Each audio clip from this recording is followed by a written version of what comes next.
coming tonight. You know, as we were planning this evening, you know, at the last minute, we started saying, oh, geez, no one thought of dessert. No one, and then I said, a bunch of football coaches planning these things, I think they're going to be impressed that we had napkins, so I think we're okay. But thanks for coming tonight. I know what a time commitment the season has been, and I've got a list of thank yous to go through. First off, to the parents of these athletes, thank you so much. Players, I think we should recognize the parents for all they did for you.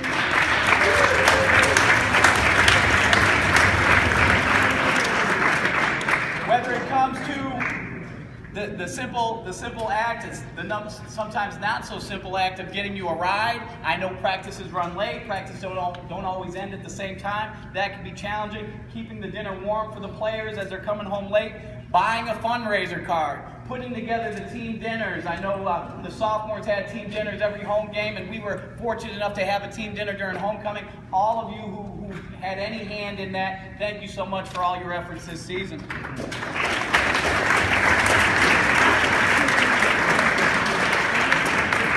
Even though Coach Osmond couldn't make it tonight, I want to go ahead and publicly thank Coach Osmond for the opportunity to coach both of these classes of fine athletes and putting the trust in me and putting the trust in us with the future of the program. It's not something that we take lightly, and as I said, I want to acknowledge and publicly thank Coach Osmond for that. More thank yous along the way. The freshman coaching staff, Coach Wolke, Coach Fred, Coach Miles. Thanks, guys. I mean, it was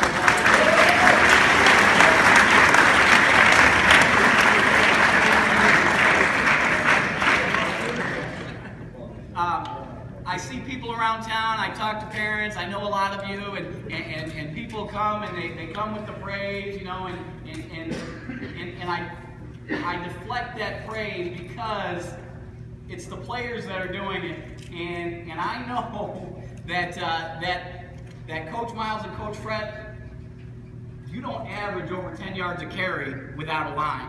And Coach Fred and Coach Miles are doing great work with the line. And you don't hold 9 opponents to 41 total points without a great defense. And so these guys did a great job making me look good, and you guys did a great job making us look good. So.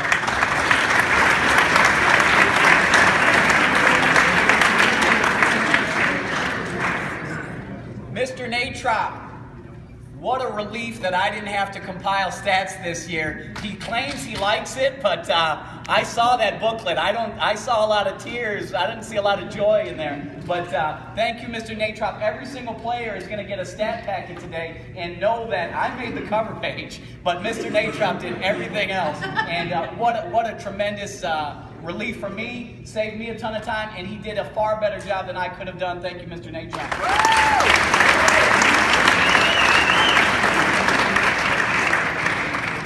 Downing, Jenny Housh, and anyone else who submitted pictures.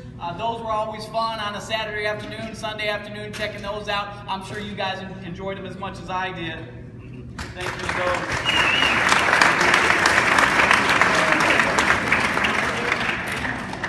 Our wives, our significant others, our family members who are without us during this time, and what that means is, I know in my house, what that means is Mrs. Kroll is running around the 3 younger Krolls all over town because I'm out on the football field working. You know, it's hard work out there. But you know, in reality, I'm having a ball. And she's got to pick up the slack for that. So to our wives, to our families, thank you very much.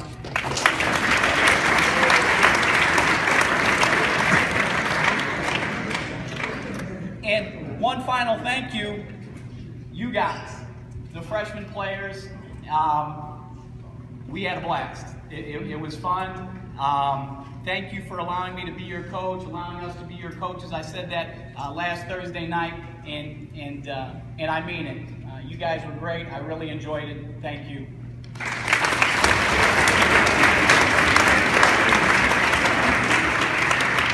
So let's talk about the season a little bit. You're not going to get a lot of sympathy from in this program when you talk about travel when sophomore and varsity had to go all the way down to St. Louis, okay? You're not going to get a lot of sympathy. But we had 6 road games. 5 out of our 6 first games were on the road, and that included going downtown to Mount Carmel, and when we got on the bus driver thought we were going to Mundelein Carmel. So we had to drive the bus almost. We had to get directions, we had to set that up. Going downtown was no picnic, and then the following week we got to go to Bloom. So a lot of travel, not nearly as far as St. Louis, but still a lot of travel, and we made it. A little bit of a rough start. I remember showing up in Marion without a ball bag. And publicly, let me say that I, as the head coach, bear the responsibility, but doggone it, where's my quarterbacks? Thanks to Coach Miles for running all the way back to South and grabbing the ball bag just in the nick of time to start the game.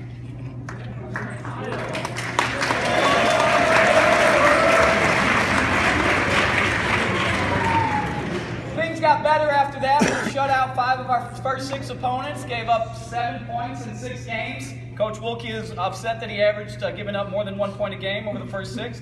And the offense, over the course of the season, scored over 300 points. For this staff, that's a record for us. So things turned out okay.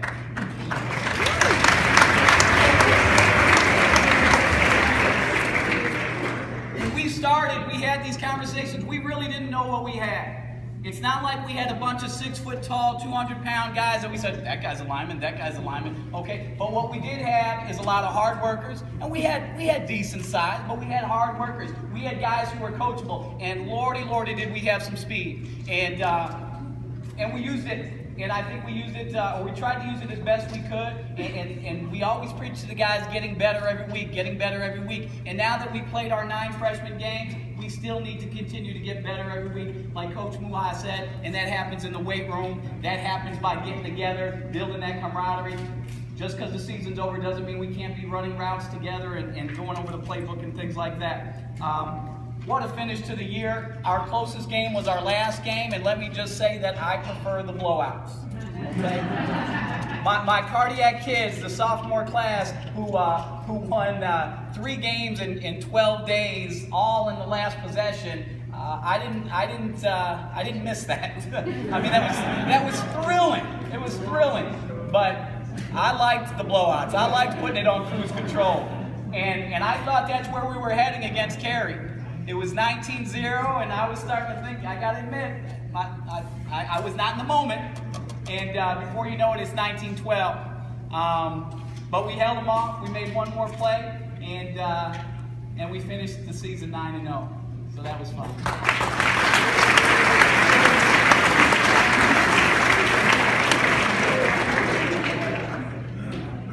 With success, you need leadership.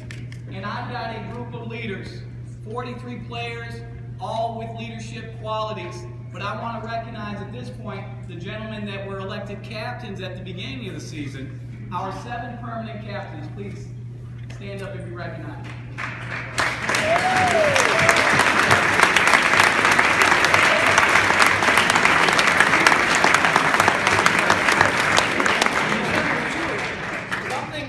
Something we like to do, and we started doing it last year.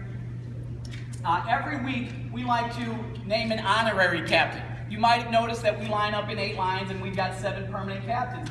And that 8th spot is reserved for that week's honorary captain. And you can earn an honorary captainship in many ways. It could be an outstanding performance in a game. It could be an outstanding performance in practice or in active citizenship. We had a variety of different guys step up and earn that honorary captainship, and I would like to recognize those 9. If you were an honorary captain on your feet.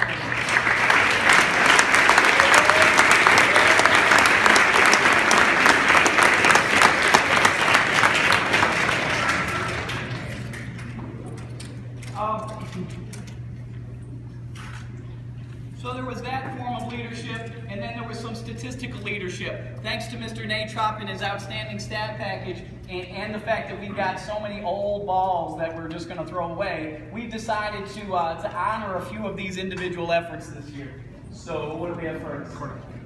Okay. Our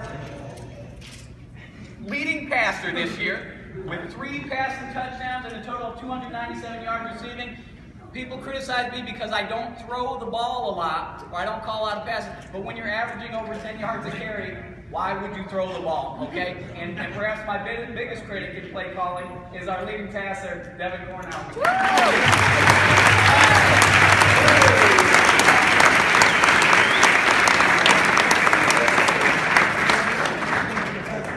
That was a joke. I don't know if he's my biggest critic. He would never tell me if he didn't like the play call.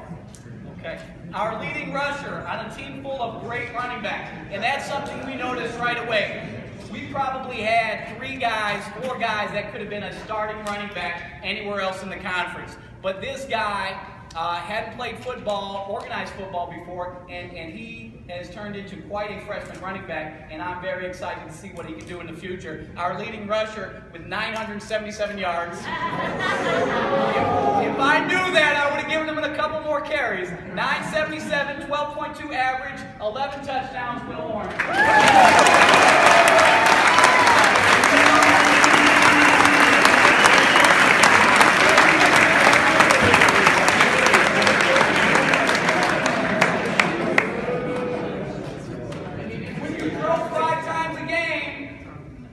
Not a lot of catches to be had. But this young man had more than anyone else, 9 receptions, 156 yards, and whoa, a receiving touchdown. Our leading receiver, Cameron Cashmore.